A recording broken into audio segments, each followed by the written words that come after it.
Beat of CT. My name is Jenny Boom Boom. DJ Michi, of course, is here with me. What's up? What's up? And Jason Black, our friend from the Community Renewal Team, is back with us today. How are you there, What's up, Jason? my great friend, Jason? Oh, thanks, Jenny. No, doing good. Really good to see both of you again. I wish we could do this in person. Right? I know. Someday we're going to be able to get in the studio and do this all together. But yeah, like 2023. That'd be good. Just shoot for that. 2023, okay? That works for me. Yeah, for sure. But for now, being able to chat with you guys this way, that's very cool. Thank you guys again for the chance to come on back and talk to you some more. And, we've got lots of really great stuff going on, as you know, at CRT, at the Community Renewal Team. And so, yeah, let's do this thing.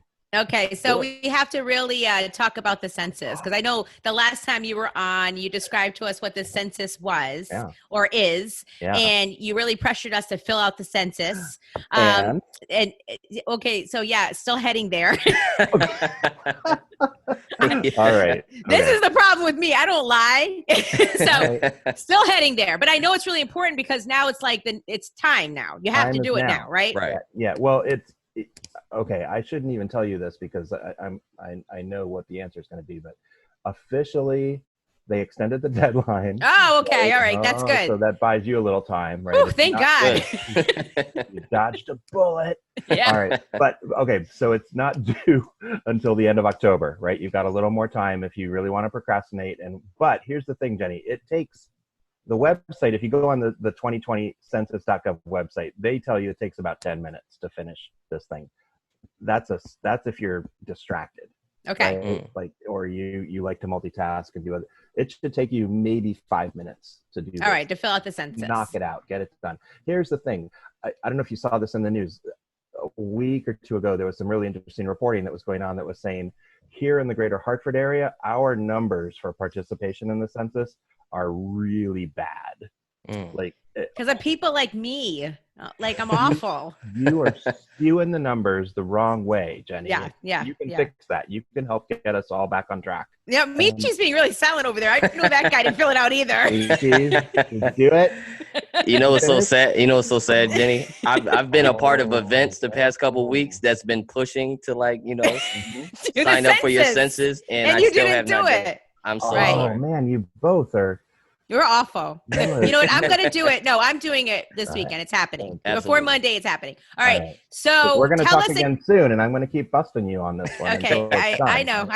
So tell us what the census is and why it's so important. Yeah. So it's super, super important. And I had a brainstorm of sorts for me the other day, which I think is kind of an interesting way of thinking about this. And you may remember this from the last time we talked, Jenny. So the census, it's done once every 10 years, right? Mm-hmm. So the 2020 census, last time it was done, 2010, decisions that are being made today until they get the new census data finished are based on information that's 10 years old.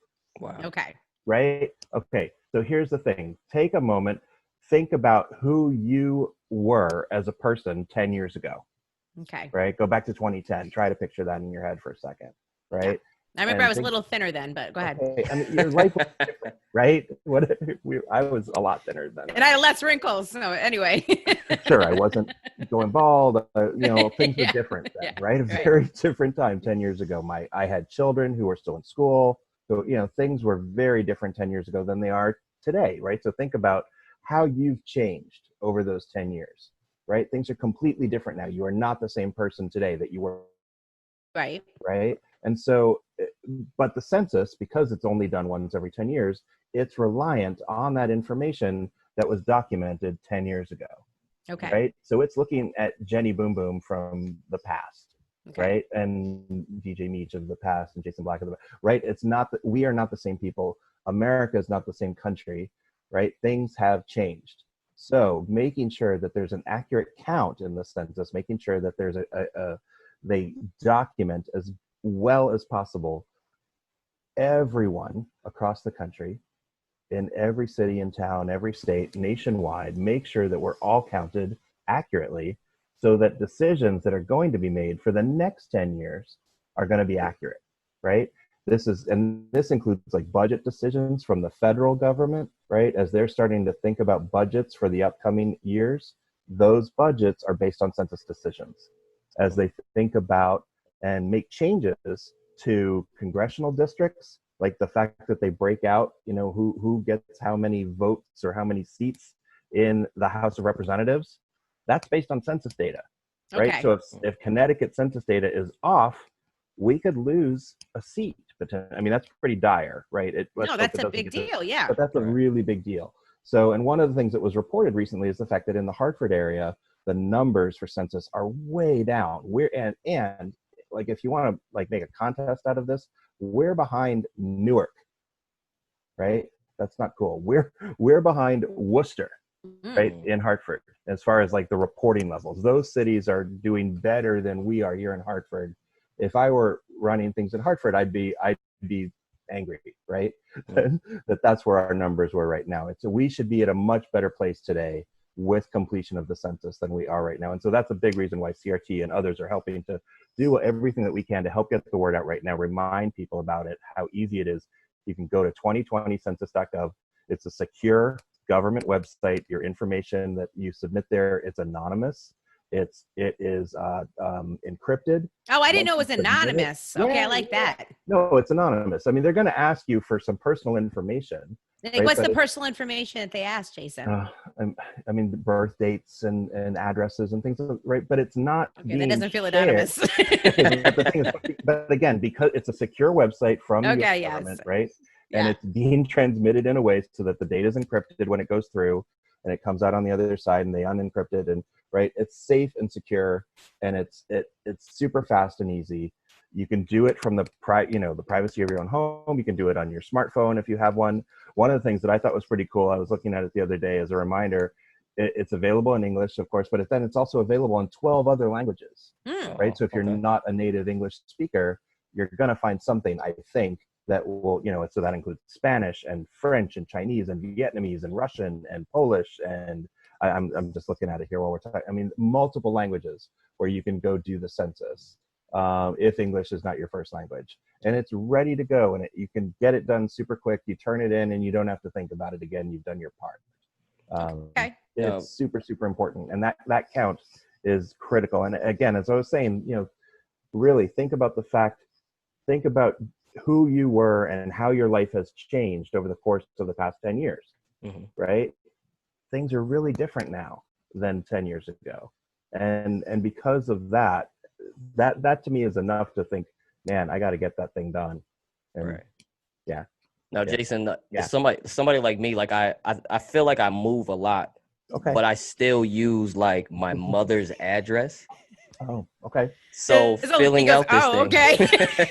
Now, I'm not a fugitive. No, I'm not on the run. No, but people do that. They do that. So am I supposed to like use her address when I'm filling this thing out? Because I still vote in her town. Then yes, I would use that address. Okay. Yeah. Okay. And it is supposed to be one completed census per household, right? Okay. So if your mother hasn't already submitted one, she should be including you then, Meech. Yeah, she should review, or you can do it on her behalf. Right. Just do it once. It's easier that way, right? It's only have to do the thing one time, and they walk you through it on the website itself. It says, you're answering for yourself, for your household, and then they're going to ask you, are there other people living in your household? Right? Do you have a spouse or a partner? Do you have children? Do you have other family members who live with you? And you just fill that all in, and it's one per household. That's the idea. Here's another thing that is happening now. I know you may have seen this. It was in the paper over the weekend. Census workers are in fact now able to go back out into the field. They had stopped doing that, of course, because of COVID, right? And the safety issues for both for the census takers and for the families in their homes. But at this point, because things are they're better in Connecticut certainly than they were, and they're better in Connecticut than they are in much of the country. So they're sending census workers back out in Hartford, East Hartford, West Hartford, probably other towns too, but those are some of the first ones that are going to be having that happen. So you may find somebody comes to your door, right? Knock, knock, knock. Hi, I'm here from the census, and they'll have a T-shirt on, and they'll probably have a tablet, honestly, where they'll be able to help record the information electronically and do it with you right then and there. That's easy enough. But if you don't want somebody at your door, you can politely say, sorry, I'm going to go do that all by myself. Thank you very much. you pull out your smartphone, or if you have a home computer, get on the home computer, get on the web at 2020census.gov and knock it out. If it takes more than 5 minutes, I will be shocked.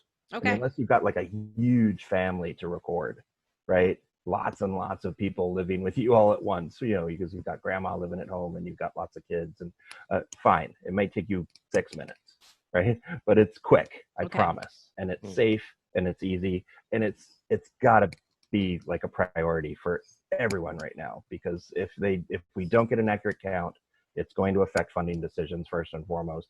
And that's for things like schools and healthcare and the roads and bridges and maintenance and all of the things that we sort of take for granted, right? In our day-to-day life. All of those decisions are impacted by the census results.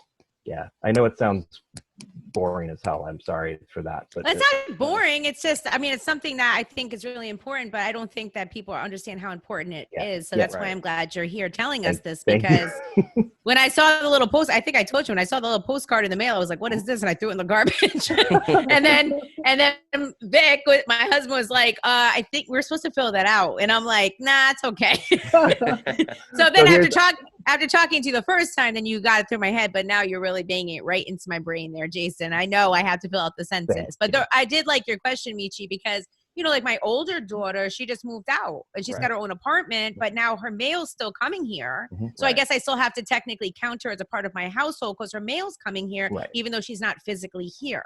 I would do that. That's the right thing to do for that particular circumstance. Absolutely. Okay. So if your mail is still going to that residence, you need to count them as a part of your residence. I would do that. Yes. Okay. And then what if it's someone using your Netflix password? No. Okay. Definitely make sure they get Make sure to count them on the census. Whole nother problem. One other thing though to mention with that, Jenny, before we decide we've had enough census for today. Jason's like, we've never had enough census. It's all about the census, 2020 census. That is my life right now. Absolutely. I am census boy. Print it up. At any rate, that mailing that you did receive in the mail, the one that you misplaced, normally I threw it out, Jason. I didn't misplace it. But no one else do that. No. If you still have the mailing, the thing within that mailing, once you open it, you'll see it's going to have a little code that you're going to enter. And that's part of what's going on to sort of randomize and make sure that your data is not, tied back to who you are. It's a personal code that's been assigned to you. If you don't have it, you're not out of luck, right? They will assign you a new one on the spot. There's a button that you'll click that says, generate new code or what, I forget what the button says. But if you don't have that 12-digit or whatever it is code that they sent you in the mail, you are not out of luck. They will still find a way to help you get that census done. Okay. Yeah. And you said we have till October, but we should do it now. You should do it as soon get as it done, right? Just get it done. Get it off the to-do list. That's right. Right? Knock it out. It'll be one of those, look what I did today. Yeah. What's I did some good for my community. What's the website again? So yes, if you go to 2020census.gov. 2020census.gov. Okay. That will take you right there. There's a big old button that says start, right? And you get going, and it's super easy. If you do nothing else this summer, make sure you do this. Make sure you do the census. Do the census. Thank you. Okay. All right. America thanks you. Thank you very much, Jason. Hey, talk to us about the summer food service program that you got going on in Hartford, because I'm excited about this. I like really this. Cool. Yeah, this is really cool. So it's going on in Hartford, and it is going on in some neighboring towns as well, including Enfield. There's one in Manchester, although the one in Manchester is a closed site. It's multiple sites in Hartford. I was actually at one of them yesterday checking it out. It's very, very cool. Weekdays, there's breakfast and lunch typically at these sites. As you know, when school is out of session, a lot of kids in the community, they don't have access to those school meals that they would normally be getting during the day. They rely on those meals. Right. And the families rely on those meals. And so this is a way to help supplement that with it's a free, nutritious breakfast or lunch or both that they can go and they can pick up.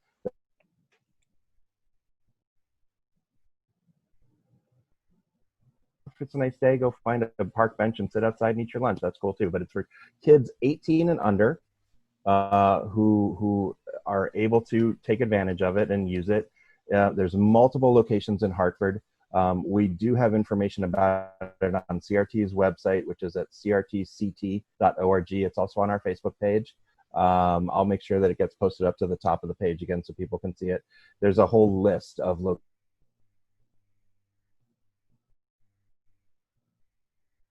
day and gets them out to the local communities.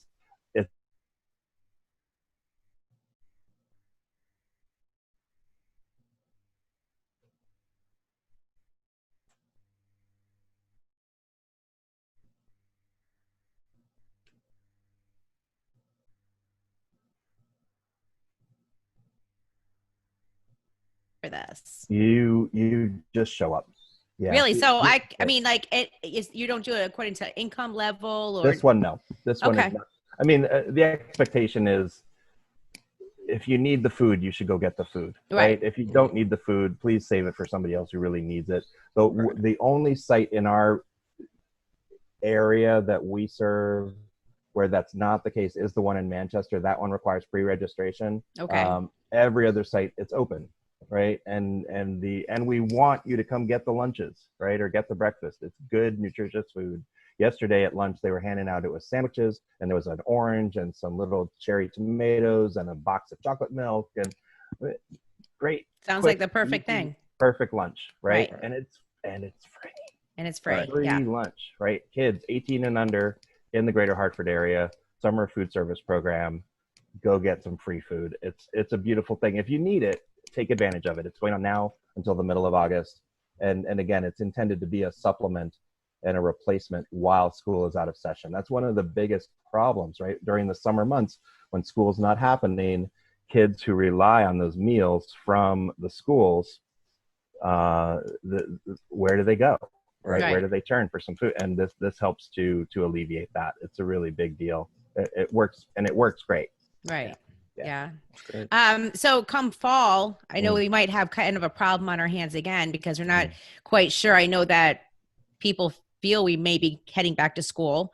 We don't know yet, really, honestly, if we're all going to be heading back to school or what's going to be happening, but there might be a big problem for the fall again, especially if families don't feel safe with their children going back to school, because in my school district, we were given a survey and we're allowed to make a choice at this point. Oh, that's great. So I'm not sure what's happening in Hartford as of this point, but have you guys thought any about this with the food program moving into the fall as well? It's a really good question. I don't know the answer to that at this point, but I will find out and I'll let you know the next time we talk.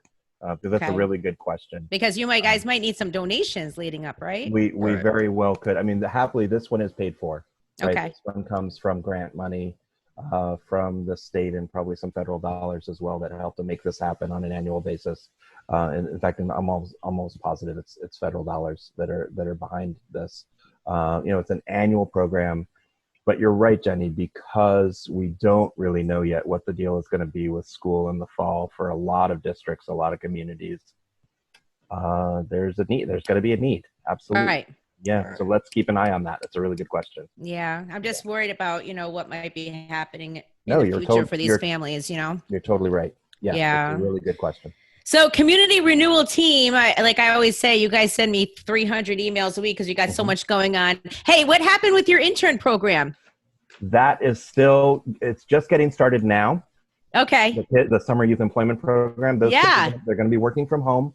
There's going to be like 75, 80 kids, as I understand it.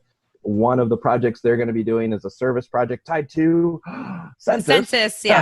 Okay. How did I know? Right. And it's cool. They're going to do like lawn signs. Yeah. And we're going to almost make it like a contest for them to sort of, be creative and have some fun with it. And they're going to create lawn signs encouraging people to go out and do the census and complete the census. And, we're going to get pictures of all of that work so that people can see it. And we'll try to turn it into something fun for the kids who are part of that program. But that's just getting ramped up now. That sounds like such a great program that you guys got going on. Are you guys still taking kids for that, or? That part's already locked up. Okay. Yeah, nice. It is. And they would have applied earlier this spring. It is a smaller group of kids this summer compared to COVID, prior years, right? Because of COVID. But they've got the manager of the program is the same person who was doing it last year. She has come out of retirement to help us do this again this summer, which is really great. We're very excited that she's come back to do this with us because she's amazing. Her name's Cynthia Baston. A lot of people in the community know her. She's really solid and just like the best person you'll ever meet. And she will keep those kids in line, right? That's great. Yeah. If anybody can do it, it's going to be Cynthia, and she's going to do a really great job. So I'm really excited about this program. Yeah. I'm eager to see how this all shapes up. And I promise as the summer continues to move along, I'll share the goodies with you as we go. And what's the age group for those kids again? Those kids, most of them are like 14 to 18. And some are a little older, like some who are, up to, I think it actually may even go up to 21. Oh, wow. Okay. But typically it's kids who are like, sophomores to seniors in high school. Right. Yeah. Right? So 15 to 18 kind of range. And for a lot of these kids, what's been interesting about it in the past, for most of these kids, really, this is their first job. Right. Yeah. Right. So it's their opportunity to get to a work environment. Yeah. They're getting a pay, and they're going to get a paycheck again this summer. It'll be a stipend, as they're going to call it. Because it's going to be, you're not going to document hours quite the same way. And there's going to be a lot of trust going on that the kids who are signed up, because they're going to be working from home. Right. They can't go to offices. They can't go to other places of work right now. But they'll have to check in with, with like a case manager type person every day, make sure that they're documenting the work that they're doing. And they should be getting started like any day now, from what I understand. So yeah, I'm excited to see how that's going to be happening. Well, parents of teenagers, if you're listening right now, keep this program in mind for next summer with Community Renewal Team, because when do you guys start taking submissions for it? Yeah, and we work pretty closely with the organization called Capital Workforce Partners. Okay. And all of the applications go through their website. Okay. I would start checking that website like February, March. Yeah. Here, honestly, and see where they're at, and then plan to submit the application. And certainly, as you say, Jenny, parents, they can submit the application on behalf of their kids. Right. Nothing wrong with that. That works perfectly. I think that's great. Keep that in mind. All right. So what else you guys have going on? Because you always have so many great things going on for the community, Jason. We do. So pretty soon, it's a little early, but we'll come back to this. So next month will be the early intake for energy assistance. Oh yeah, you talked to us about this. Yeah, this is great. We did a little bit. Yeah, it's pretty incredible, and it's an important program, and certainly now more than ever, right? Families, if you find yourself out of work, you're struggling, you're not sure how you're going to pay for the oil or the electric or whatever it is that's coming down the line. This program, if you qualify, because there are some income-based criteria for this, but these days that may be a lot of people, right, who qualify. It's going to pay for your home heating expenses and it can pay for it for the entire winter. Unbelievable. Right? It could be a one-time thing, but it could be the entire winter. And so next month in August, when this thing opens up, you want to make sure that you get first in line for that one, and not literally, right? You can do stuff online. You can call. There's a call center. That number is 860-560-5800. There are staff who speak English and Spanish who work on that call line. If you don't get a person right now, you can leave a message. They will call you back, and get signed up in advance if you can. Get all that paperwork done so that when we hit September, October, you're ready to go, and you can know that you're going to have fuel to heat your home this winter, and you're locked into the program. That is just so great. And it's amazing. And it's free to participate. Right. It's amazing. And because it's not safe to turn your oven on and leave it opened. Right. please. I used to do a lot of that when I was younger. I never realized how bad it was, until like later on in life. I was like, oh, I wasn't supposed to be doing that. It's like super dangerous. Don't do that. Yeah, a lot of folks still do that there, Jason. I know. I'm sure you're right. It's not safe. Right. So this is a free program that you can be a part of and help to get your heat paid for the winter. I mean, it's just unbelievable. So how do folks, go about that again? Yeah. So, I mean, the easiest thing for people to do if they think they want to find out about it, if they want to apply, call the hotline number that we have. It's 860-560-5800. That's our hotline for energy. It's Connecticut Energy Assistance. So it's a state program, but CRT is the administrator for all of Central Connecticut. So Hartford County, Middlesex County.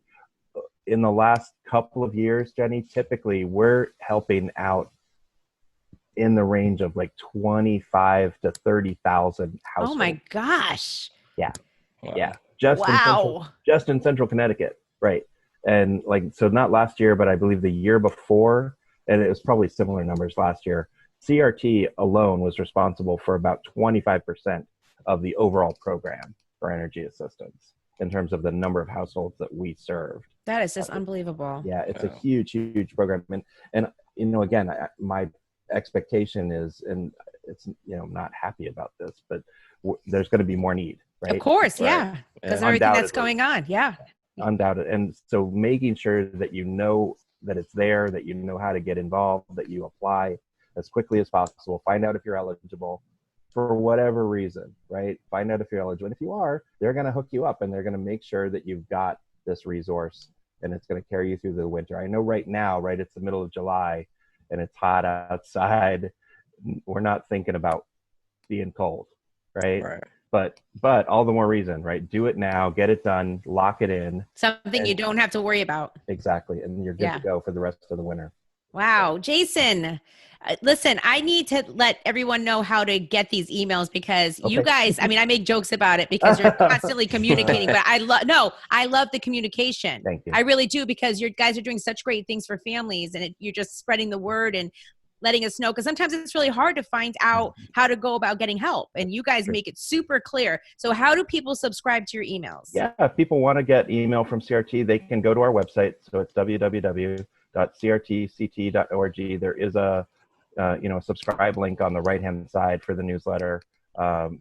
Hit that, or just send me an email, right? Okay. I'll just give the generic address and people can say, add me to newsletter, and I'll make sure that happens. So the quickest email to get to CRT, it's info at crtct.org. Okay. I check that account almost every day. Okay. And if somebody is, they fill that out and they say, please add me to the newsletter, we will add you to the newsletter. We're not going to spam you. I promise. I know, Jenny, we joke about that all the time, right? No, I like it because I like to see all the great things you guys are doing. You guys are doing magnificent things. I mean, just amazing. So, and also fill out your census. Yes. That's right. Do it. It's 2020census.org, right? That's right. If you go. Oh, wow. I got it. You know it. You already know it. That's perfect. That is perfect. I'm going to go on there. I'm going to get my code and I'm going to fill out my census. Thank you. 5 minutes tops and you're done. In and out. He's like, yes, I don't have to fill it out because I use my mom's address. Maybe I'm about to call